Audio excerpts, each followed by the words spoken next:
Welcome to Cambridge English Language Institute. This is Ansar Ahmad. In today's video, I am going to talk about relation of bile and pancreatic juice with the secretin hormone. आज हम secretin hormone के बारे में detail से पढ़ते हैं। सबसे पहले आते हैं, देख लेते हैं कि secretin जो हार्मोन है, ये सबसे पहले किसने डिस्कवर किया। ये जो secretin है, ये फर्स्ट हार्मोन है, जिसको हम कहते हैं secretin।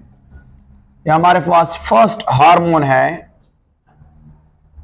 और ये हार्मोन सबसे पहले किसने डिस्कवर किया। दो साइंटिस्ट थे, एक का नाम था स्टारलिंग था और दूसरे का नाम था जिसको हम बेलेस कहते हैं, बेलेस। दोनों ने मिलके ये हार्मोन जो है ना डिस्कवर किया है फर्स्ट टाइम। कब? 1902 में। 1902 में उन्होंने सबसे पहले जो हार्मोन है वो सिक्रीट किया जिसका नाम है सेक्रेटिन बेसिकली एक फायरमैन के तौर पर काम करते हैं, इसलिए इसको कहते हैं कि फायरमैन भी कहते हैं इसको, फायरमैन। इंडिकेट में पूछा जाता है कि फायरमैन हार्मोन का नाम क्या है, तो आपने बताना है सेक्रेटिन कौन से सेल रिलीज करता है? स्मॉल इंटेस्टाइन में हमारे पास एस सेल्स होते हैं, वो जो है ना इसको क्या करता है, सिक्रीट करते हैं, एस सेल्स होते हैं। तो देख लेते हैं इस टॉपिक को। ये तो हमारे पास जो हिस्ट्री बैकग्राउंड था अबाउट सेक्रेटिन वो हमने डिस्कस किया। चलो देख लेते हैं हमारे पास क्या होता है। हमारे पास स्टमक होता है और स्टमक में हमारे पास क्या होते हैं, कायम होते हैं, फूड होता है। वो फूड कहां पे आता है? स्मॉल इंटेस्टाइन में जो ड्यूडिनम होता है, जिसको हम कहते हैं ड्यूडिनम में जब आ जाता है ये स्मॉल इंटेस्टाइन होता है, स्मॉल इंटेस्टाइन। ये हमारे पास स्टमक होता है। इस स्टमक के पास कायम में कौन सा चीज होता है? एसिड्स होते हैं। तो वो यहाँ पे एसिड को फोर करता है, उसके पास क्या होता है? एसिड। और ये जब एसिड यहाँ पे फोर करता है तो यहाँ पे वो क्या करता है?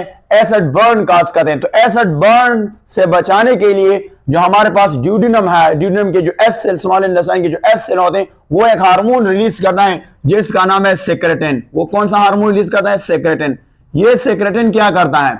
ये सेक्रेटिन स्टिमुलेट करता है, एक का नाम है पेनक्रियास, जिसको हम कहते हैं पेनक्रियास, और दूसरे का नाम है हमारे पास बाइल डक्ट, जिसको हम क्या कहते हैं? Bile duct. यहां पे अगर हम देखें हमारे पास क्या होता है? Bile duct. और इससे क्या रिलीज करता है? पेनक्रियास से रिलीज करता है बाइकार्बोनेट, यहां से रिलीज करता है बाइकार्बोनेट को रिलीज करता है, बाइकार्बोनेट। और ये बाइकार्बोनेट क्या है? हमारे पास ये एक आयन बेस है और ये क्या करता है?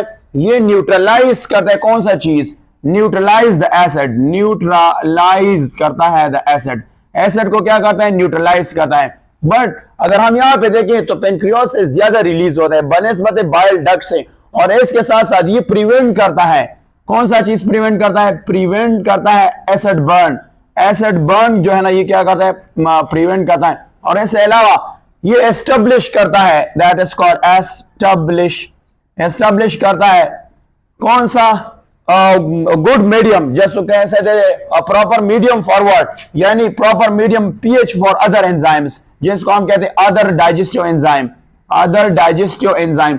फिर वो क्या करता है? फिर वो फंक्शन करते हैं अदर डाइजेस्टिव एंजाइम। इससे पहले हमने इसके बारे में बता दिया कि हमारे पास लाइफेज के लिए कितना पीएच चाहिए, प्रोटीएज के लिए क्या कितना चाहिए, उससे पहले वीडियो में हमने डिस्कस किए। ये उसकी फंक्शन हो गया। अब हमारे पास एक और है जिसको बाइल डक्ट जो है ना इससे भी रिलीज करता है, बट इससे जो बाइकार्बोनेट रिलीज करता है वो बनिस्बत कम होता है किसके कंपैरिजन में? पेनक्रियास के कंपैरिजन में। तो यहां से भी बाइकार्बोनेट जो है ना वो सिक्रीट होता है, बाइकार्बोनेट। और ये क्या करता है? द सेम फंक्शन करता है, ये न्यूट्रलाइज करता है द एसिड, न्यूट्रलाइज करता है एसिड को क्या करता है? न्यूट्रलाइज करता है। और जब हमारे पास ड्यूडिनम का जो पीएच होता है वो न्यूट्रल हो जाता है, तो फिर ये जो हार्मोन है हमारे पास जो सेक्रेटिन होता है, ये जो हमारे पास सेक्रेटिन हार्मोन होता है, ये टर्न ऑफ होता है। तो ये हमारे पास